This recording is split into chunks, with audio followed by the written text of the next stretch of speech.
Terima kasih. Sambil menunggu antrian. Saya mohon penjelasan. Assalamualaikum warahmatullahi wabarakatuh. Yang saya tahu bahwa setiap amaliyah manusia adalah mempunyai landasan fikih, termasuk memilih pemimpin dan lain sebagainya.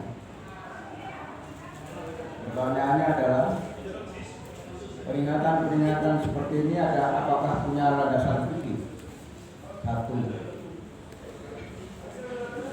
Yang kedua, di dalam surat Al-Isra, Subhanalladzi asra bi 'abdihi lailan minal masjidil haram. Kata bi 'abdihi artinya adalah dengan badannya, bi 'abdihi.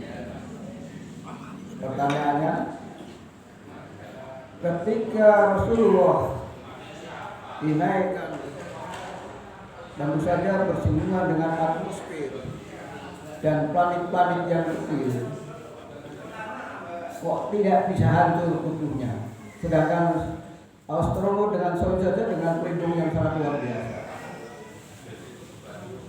Para orientalis selalu tidak yakin karena pertanyaan itu adalah rasional.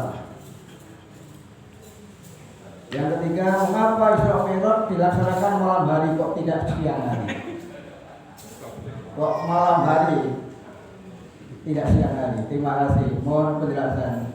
Karena ini adalah kooperatif ketika saya mendapat pertanyaan-pertanyaan yang seperti ini agar ada sinkronisasi jawaban. Terima kasih. Wassalamualaikum warahmatullahi wabarakatuh. Waalaikumsalam warahmatullahi Assalamualaikum. Ada 3 pertanyaan. Bapak Haji Marsidin sering menjelaskan bahwa Isra Mi'raj itu merupakan hiburan dalam rangka menghibur kesusahan setelah wafatnya itu, atau itu kan ada perintah sholat. Unsur hiburannya itu di mana? Mohon dijelaskan. Terima kasih. Wassalamualaikum warahmatullahi wabarakatuh. Bismillahirrahmanirrahim. Assalamualaikum warahmatullahi wabarakatuh.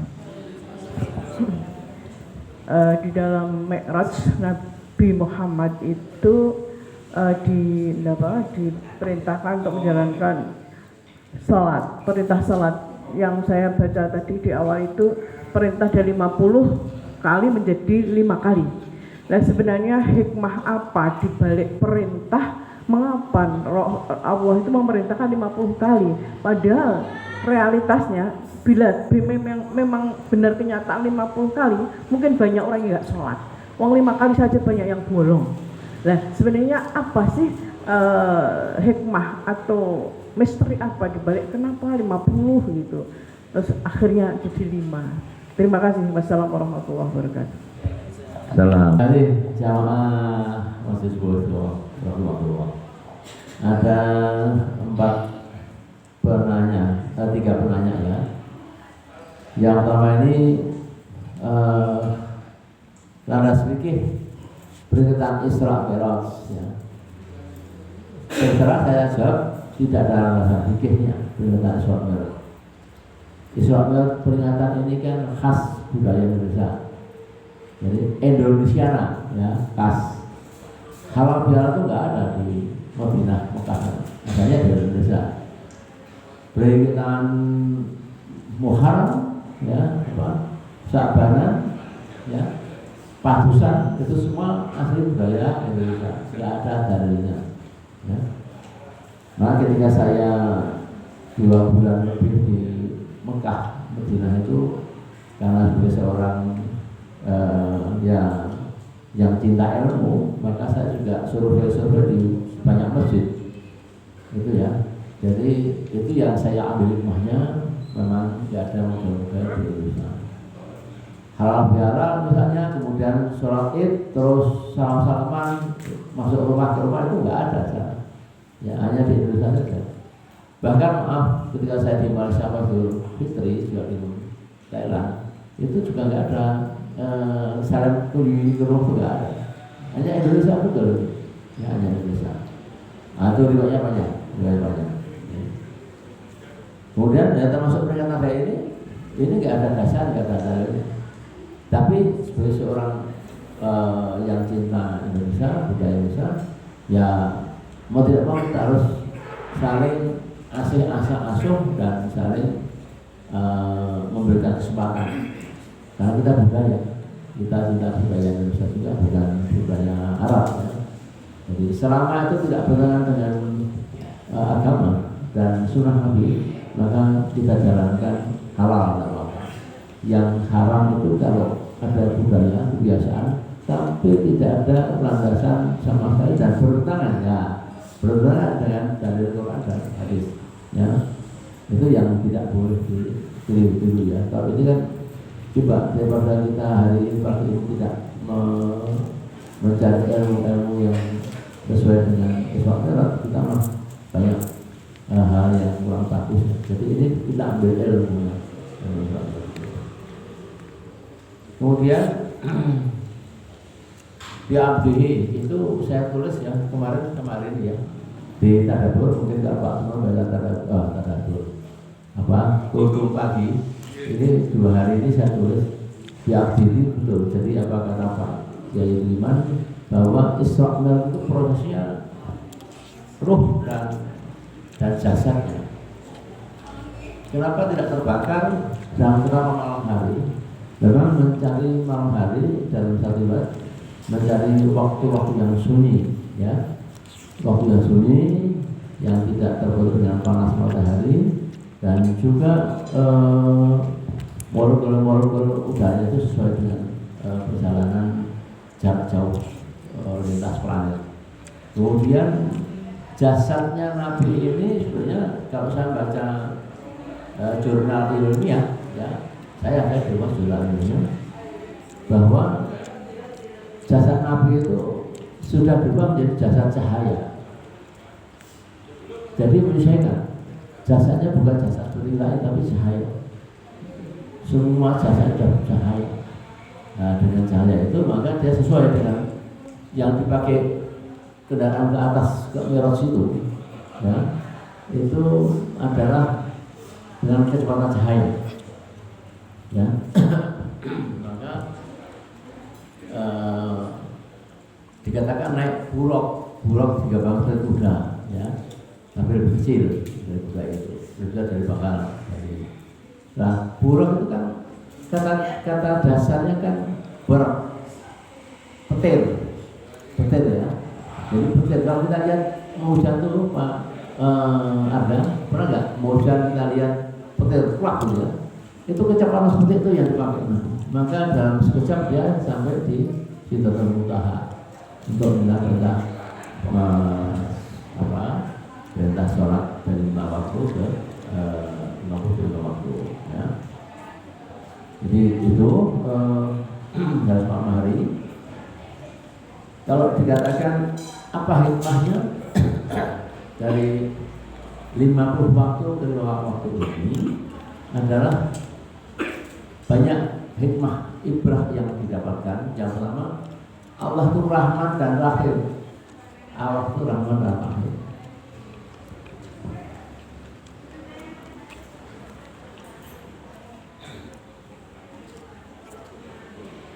Sehingga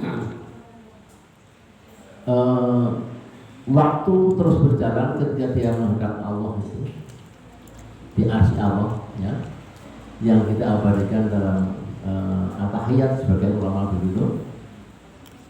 Nabi ini kan segala lesan, semua lesan, sikap, perbuatan itu kan ilham.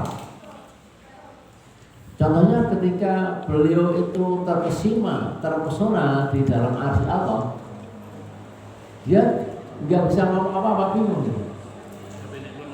Ya, tapi karena Allah memberikan ilham, maka ilham itu bersorak at-tahiyatu barakatuh salatullah, ya. Jadi kemudian Nabi mencoba itu, ya, itulah berdialog Nabi Muhammad, ya.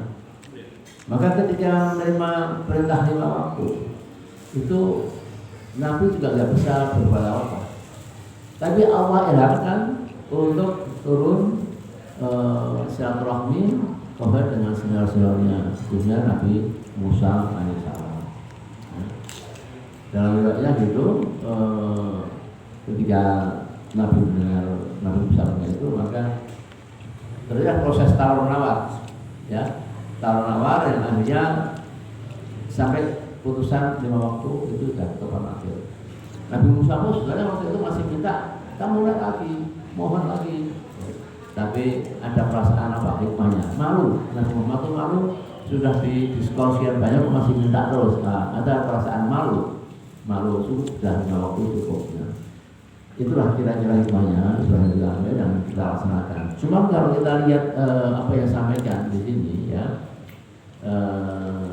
ada apa itu Basar apa Armando itu tidak ada perintah sholat 5 waktu, tidak ada di sini. 5 waktu 7 rakaat adalah ketetapan yang baku, tidak bisa ditinggalkan.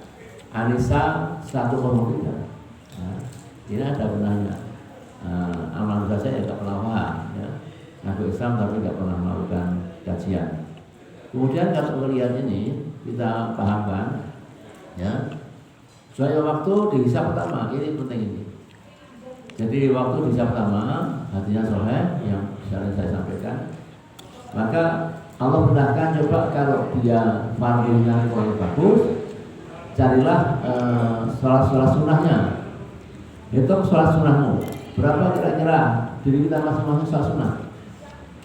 Berapa? Sama dengan tulisan saya ini enggak? Qobliyah subuh 2 rakaat, ya. Qobliyah zuhur 4 rakaat. Kemudian ba'diyah zuhur 2 rakaat, ya. Ba'diyah maghrib 2 rakaat. Isya ba'da isya 2 rakaat, ya. Tahajud 12 rakaat. Ya. Suruk 2 rakaat, ya. Kemudian duha 2 rakaat. Ini sudah lebih dengan 3 rakaat, dengan apa yang soal yang hajat yang macam-macam ikhtiar bisa lebih dengan witirnya 50 kali. Jadi saya yakin Pak Yediman, Pak Islamat, Pak Yusun, kita semua, Pak Emari, saya yakin sehari malam lebih dari 50 kali. Coba itu pasti, ya. Boleh itu apalagi nanti bulan puasa ini. Ibu juga yang ada di online mungkin begitu, ya. Dan kali itu, ya. Kemudian monggo Bu, kita kalau mau makan dulu syukuran selamatan itu, ya. Kemudian hiburan Pak Yesam jelas dalam riwayatnya, ya, ketika beliau itu perasaannya gundah gulana, ya, karena waktu itu Mekah punya digepok oleh kafir Quraisy, ya. Diblokir ekonominya oleh kafir Quraisy. Begitu sedihnya, ya. Kemudian istrinya meninggal, pamannya meninggal. Dia lari ke Gua Belok, ya. Dari kesedihan itulah dihibur Allah. Kira-kira kalau kita suruh terbang saja ke Amerika dengan gratis, ya Pak Nur. Baru kalau kita suruh haji umroh gratis, kira-kira hiburan nggak itu? Hiburan masa dan saat. Kita pengen pergi haji nggak mampu, dibiayai gratis semuanya. Dari bintang 5. Waduh, hiburannya sangat dasar. Apalagi ini ya tidak termuntaha. Muskil kan? Orang kafir sampai sekarang nggak ada yang paham. Tapi seirama, sejalan dengan perkembangan Islam di dunia yang saya baca di banyak artikel, banyak orang-orang kafir, orang sekuler di Amerika, di Eropa itu banyak masuk Islam. Loh, makin modern, makin zaman makin akhir ini, makin banyak orang masuk Islam. Ya, dibakar sana sini Qurannya nggak ada masalah. Itu hanya satu hikmah bahwa Allah sudah mentakdirkan akan dibakar Quran zaman ini dirasakan. Tapi hikmahnya itu yang masuk Islam makin bernomor. Itu Quran ini ujian, ya. Maka kita harus bahagia yang sejak lahir diberikan dengan Islam, ya insya Allah sudah benar. Semoga ada yang bermanfaat apa yang saya sampaikan ini. Biasa. Mungkin ada lagi tahap kedua Mas atau Pak Khalid biasanya bertanya-tanya ini. Ya silakan Pak satu dulu. Mana? Kalau baik. Baiknya. Sedikit menambahkan bahwasanya pada saat itu ujian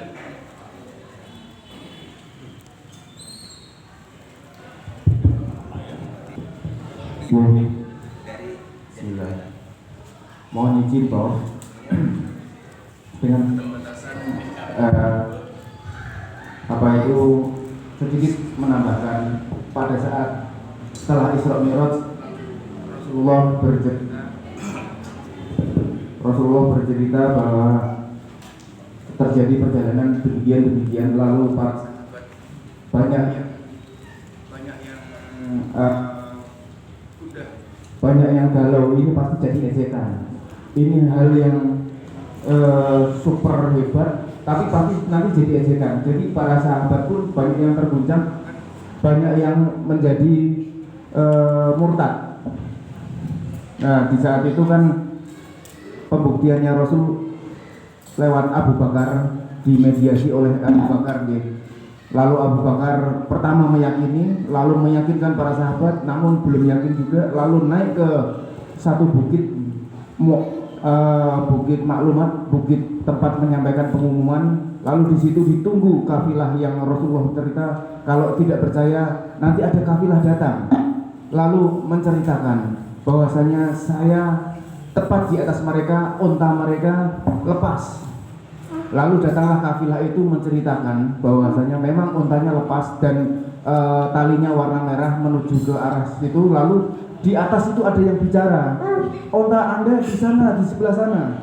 Maka di saat itu luar biasa terjadi pembalikan fakta bahwasanya awalnya dibilang mustahil, diejek, bahkan dikick balik. Ini saatnya Rasulullah dipermalukan di depan umum. Tapi saat itu Rasulullah justru membuktikan kedatangan kafilah itu sekian hari setelah Isra Mi'raj, bahwasanya di atas kafilah itu Rasulullah melewatinya dan memberitahu bahwa seekor onta itu lepas lalu pergi ke arah utara kalau tidak salah, kalau tidak timur nih. Nah, terus yang kedua adalah Rasulullah ditanya oleh pembesar Mekah Quraisy bahwasanya bagaimana kondisi kota Palestina. Kamu kan katanya sudah semalam di sana, kamu belum pernah ke sana. Coba ceritakan kalau kamu tidak bohong. Nah, intinya seperti itu, Prof. Mohon maaf, saya menambahkan bahwasanya ketidakpercayaan kita semoga tidak menimbulkan kemurtadan, tapi terus mengambil ibrah bahwasanya Isra Mi'raj ini sudah orang-orang dulu sudah membuktikan. Tidak perlu kita mempersoalkan, bertanya bagaimana subuh Rasulullah. Maksudnya saya juga meragukan. Tapi ketika kembali sudah ada pembuktian dan memang pada saat itu munafikun ya tetap munafikun, murtad musyrik ya tetap musyrik. Tapi banyak yang masuk Islam dan yang Islam dikuatkan lagi. Demikian. Assalamualaikum warahmatullahi wabarakatuh. Itu jadi ingat ketika pamannya yang kafir itu apa? Pamannya Nabi yang bukan yang menentang Abu Lahab ya, pemimpin kafir Quraisy ya, ingat ya. Ya itu ketika minta agar Nabi buktikan sebagai seorang Nabi, coba pecah belahlah bulan itu sehingga ada kafir orang-orang naik onta, ingat onta tadi ya, ketika dicocokkan, apakah tadi kamu lihat ada bulan terbesar? Ya betul, lihat banyak kafir musafir yang datang itu, khalifah itu bahkan itu menyaksikan bulan terbesar. Tapi pamannya yang Abu Lahab ya, Abu Jahal itu tetap saja nggak percaya ya. Sehingga kalau Bapak Ibu sekarang sempat ke makamnya Abu Lahab, Abu Jahal di Mekah, sampai sekarang ada siapa yang sudah pergi haji? Ayo Pak Rizal, Pak Yakiman, Pak Nur, pernah nggak kunjungi makamnya itu? Nah, coba kunjungi. Jarak radius berapa meter itu kita sudah dilarang karena bau. udah berapa ribu tahun makam itu, tapi bau maka nggak boleh sana. Dan dibiarkan nggak terpelihara, jorok, kotor, baunya kan kok. Ya. Padahal Mekah kalau membangun bisa, tapi Raja Saudi mengatakan nggak usah, itu tempatnya orang-orang boleh, nggak usah dibangun biara seperti itu. Ya, jadi itu yang ya. Ada lagi? Tadi Pak Sorry, sudah ya, cukup ya. Monggo dinikmati makannya. Pak, Yajiman makan dulu. Syukuran. Oke, baik. Yang ada di seberang, Prof. Iko atau yang lain? Iya. Kesini kalau ada makan. Nah, Dr. Sabto, ayo sini, Pak Hendra. Gimana nih? Ada pertanyaan nggak dari yang online nih? Pagi ini kita, ya, gimana? Ayo, Pak Sabto. Alhamdulillah, pelaksanaan peringatan Isra Mi'raj sudah kita dengarkan bersama, dan alhamdulillah pula kita sudah dilatih untuk sahur bersama oleh Pak Nur. Sahur yang kawanan. Nggak ada tanya ini. Salah Pak. Marilah kita tutup dengan doa kifaratul majelis. Semoga Allah Subhanahu wa taala menilai atau memberikan kita pahala pada majelis ini. Subhanakallahumma wa bihamdika asyhadu an la ilaha illa anta astaghfiruka wa atubu ilaik. Sallallahu ala Muhammad sallallahu alaihi wasallam.